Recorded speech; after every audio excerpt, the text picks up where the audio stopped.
Tradução é uma atividade complexa. Quem pensa que não, pensa que tradução é algo simples. Não, tradução demanda conhecimento de uma língua, conhecimento da outra língua que será traduzida e demanda também um conhecimento cultural amplo. Se você vai traduzir um certo idioma, é importante que você entenda a cultura desse outro idioma. Porque as palavras têm força, têm uma expressividade que tem que ser traduzida também. E eu posso dizer com uma certa segurança, porque eu já trabalhei como tradutor, que uma tradução ruim compromete muito o entendimento de um texto, de um conto, e pode até acarretar umas sequelas bem duradouras. Eu queria conversar um pouco sobre isso com você, tomando por base um romance que eu li quando eu era garoto chamado Selvagem. Bem-vindo ao canal de Bem com a Língua Portuguesa. Meu nome é Álvaro Paz Leme, sou advogado, sou professor, não necessariamente nessa ordem. E nesse espaço eu gostaria de conversar com você sobre o seu idioma. E quanto mais eu penso no idioma, no nosso caso na língua portuguesa, mais eu vejo como um estudo dessa natureza é importante e é extremamente amplo. Eu espero mostrar isso para você de forma bastante ampla. Mas antes, se você já sonhou em ser tradutor algum dia, você pode começar agora me ajudando a traduzir para o algoritmo, que o trabalho que a gente faz aqui quer alcançar mentes e corações, e você pode fazer isso de forma muito fácil. Basta se inscrever no canal, ativar o sininho para notificações e dar o seu like, o famoso curtir. Opa, olha aí, já temos uma tradução. Like, curtir, será que é exatamente a mesma coisa? Bom, vamos ao tema. Eu falei lá na abertura que eu ia discutir tradução, eu ia debater tradução a partir de um romance que eu li quando era garoto. O nome desse romance era Chamado Selvagem, do escritor americano Jack London. Mas para você entender, é necessário que eu antes conte a história. A história é toda focada em cima de um cachorro. O nome desse cachorro era Buck. Parece até filminho de Walt Disney, né? Tipo tema de Walt Disney, Vida de um Cachorro. Pois bem, Buck, o cachorro, ele era um totozinho que morava numa família na Califórnia ensolarada e foi sequestrado. Ainda totó, ainda pequenininho. E foi levado lá para o Alasca e em seguida para o Canadá, naquela região do Klondike, do Yukon, na Corrida do Ouro. Lá ele foi vendido como um cachorro para tração de tenóis, né, para puxar tenóis. E aí sofreu alguns maltratos, passou por alguns donos bem ruins, até que foi comprado por um americano chamado John Thornton, que virou o melhor amigo dele, da mesma forma que ele, como acontece com todo cachorro, virou o melhor amigo de John. Ao longo dessa relação, o cachorro vai se desenvolvendo, ele vai crescendo, vai adquirindo uma certa experiência, até que em um dado momento, mais para o fim do livro, o John, o dono do Buck, ele morre. Dei spoiler. Bom, vamos lá, sigamos. E aí o Buck, cachorro, ele ouve alguns sons na floresta, se desgarra da civilização e volta para a vida selvagem para liderar uma matilha. Caramba, agora deu spoiler total, mas lamento, eu precisava dizer isso para poder sustentar meu ponto de vista. E de qualquer maneira isso não vai estragar o prazer desse romance, que é muito, muito, muito legal e que eu recomendo muito.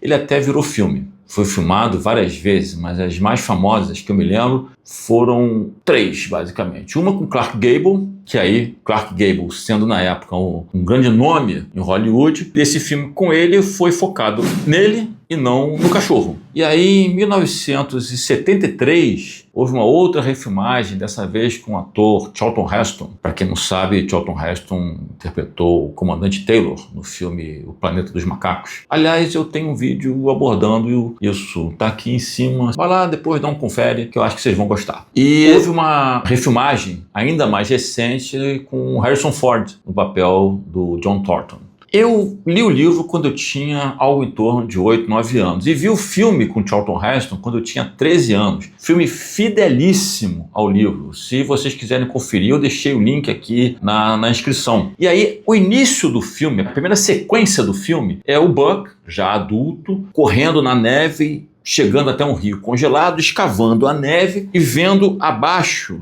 daquela água congelada o rosto do John Thornton, morto embaixo d'água. E aí ele olha para uma floresta, ouve uns uivos e corre para a floresta e começa a sua vida de cachorro selvagem, de líder de matilha da natureza. Essa é a história. Quando eu comprei o livro, eu vi assim, Chamado Selvagem. Eu li e a primeira coisa que veio à minha mente infantil foi que selvagem era o nome de alguém. Eu me chamo Álvaro, sou chamado Álvaro, aquele rapaz é chamado João, aquela menina é chamada Maria e aquele cachorro é chamado Selvagem. Foi essa a ideia que o título me passou. E a capa do livro era uma capa branca com a cabeça de um cachorro, desenho, né, de um cachorro, a cabeça de um cachorro uivando.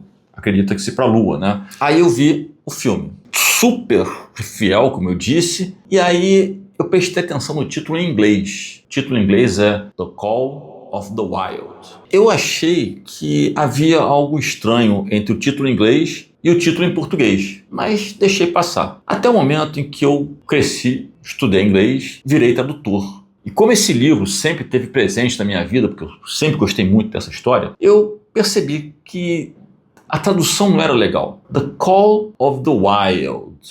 Essa história, ela é a narrativa do autodescobrimento de um cachorro. É um road movie de um cachorro que começou um totó, digamos assim, um totó burguês, lá da Califórnia, ensolarada, comendo ração à base de danoninho e virou um cachorro da selva, que caçava animais para sobreviver. Ele saiu de uma situação artificial e voltou para as suas origens. A história basicamente é essa. Então, quando eu via esse título, Chamado Selvagem, eu não conseguia alcançar essa narrativa, porque um título costuma ser um resumo, te dá uma dica da história que você vai ler. 20 mil léguas submarinas. 20 mil léguas submarinas. É a história que eu sei que vai se passar embaixo d'água. Qual é a história? Eu não sei. Sei que vai ser debaixo d'água. A Volta ao Mundo em 80 dias. Não faço ideia, mas acredito que seja a história de alguém que contornou o mundo inteiro em 80 dias. Então, Chamado Selvagem, eu li esse título, mas não consegui chegar já por ali, que é a história de um cachorro, que é a história da evolução de um cachorro que saiu da civilização para voltar aos seus tempos mais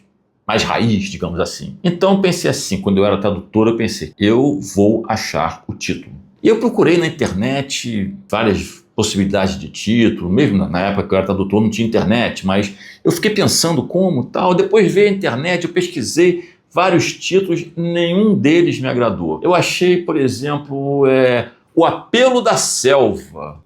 Apelo, the call, tá? The call é chamar realmente, mas apelo soa algo meio parecido a pedido? Não era o caso. Selva remete à floresta, né? Sei lá, floresta amazônica, uma savana africana, também não era o caso. Aí eu achei o apelo da natureza. Tá, o apelo já tô com bronca desse termo, acho que não cabe, não é correspondente ao verbo to call em inglês. Da natureza, aí tem um pouco isso, mas um apelo, né? É quase um pedido, um rogo, né? Estou rogando, estou implorando. Não dá, não aceitei, não deu. O chamado da floresta, tá, to call, um chamado, uma convocação, mas não é pra floresta, não é a floresta que tá chamando. Não dá, não acertou com o título original, menos ainda com a história em si. O Grito da Selva, achei esse também. Tá berrando? Não. Gritar em inglês, to scream, to yell, não to call. To call realmente é chamar, mas é mais do que isso, a essência é outra. Mais ou menos se adequa seria o chamado da natureza. É um chamado assim, intuitivo, espiritual da natureza, mas não da natureza assim, inóspita, né? Era o que eu mais achei adequado. Mas aí tem um problema. Uma tradução mal feita pode gerar sequelas permanentes. Eu vi esse título pela primeira vez quando eu tinha 8 aninhos de idade. Quando eu li o título, eu pensei que era alguém, não era nem um cachorro, que era alguém que se chamava Selvagem. Tinha o retrato do cachorro na capa, mas eu nunca poderia imaginar que o selvagem em questão era o cachorro. Aliás, eu achei que não tinha nada a ver o título chamado Selvagem e a ilustração do cachorro. Mas esse título, que para mim, na minha ótica, tem uma tradução adequada, me persegue até hoje. Eu sofro de um tropismo da tradução ruim. Lembra na aula de biologia? Tinha o fototropismo positivo, fototropismo negativo, né? A planta tem um processo de fototropismo positivo, quer dizer, ele vai buscando a luz. Ou fototropismo negativo, a planta vai fugindo da luz. Eu sofro de um tropismo na tradução ruim. eu começo a me direcionar para a tradução boa, correta, e eu sofro um tropismo e eu volto para a tradução ruim. Eu não consigo tirar essa tradução ruim da cabeça. E aí a tradução ruim pode levar a várias outras consequências. Por exemplo, eu li um livro que eu sei que é maravilhoso, A Morte de Ivan Ilitch, mas a tradução que eu li não foi para tradução feliz. Não foi. Conversei com amigos meus e eles disseram: essa editora não faz boas traduções, procura aquela que aquela ali faz traduções fiéis. Houve vários outros livros. A Sombra da Nuvem, esse livro é fantástico, a história é fantástica, a tradução nitidamente era ruim. E a história perde qualidade com uma tradução ruim. E aí se pode pensar, né? Tá, mas aí o idioma. Aí é que tá. Traduzir não implica apenas você tirar uma palavra de uma língua e colocar uma outra palavra de outro idioma no lugar, sabe? Uma simples reposição. Tá aqui um parafuso, tira o parafuso, põe outro parafuso. Tá aqui a palavra em inglês, tira a palavra em inglês, põe a palavra em português. Traduzir não é isso. Mais do que saber palavras correspondentes, você tem que pegar a essência e a força dessas palavras, porque isso compromete a tradução. Eu falei já alguma coisa aqui no canal, no vídeo sobre a palavra hell, em inglês. O link está por aqui também, procure e passem lá, porque eu conto uma história baseada numa experiência muito minha, quando eu vi um filme do Steven Spielberg. Então eu dizia, traduzir não é só trocar palavras de lugar, tira uma, põe a outra. Não, você tem que pegar a essência dessa palavra, porque as palavras têm força expressiva. E dependendo da cultura do povo, a força expressiva dessa palavra é uma ou outra, pode ser diferente da nossa cultura. O sentido das palavras é temperado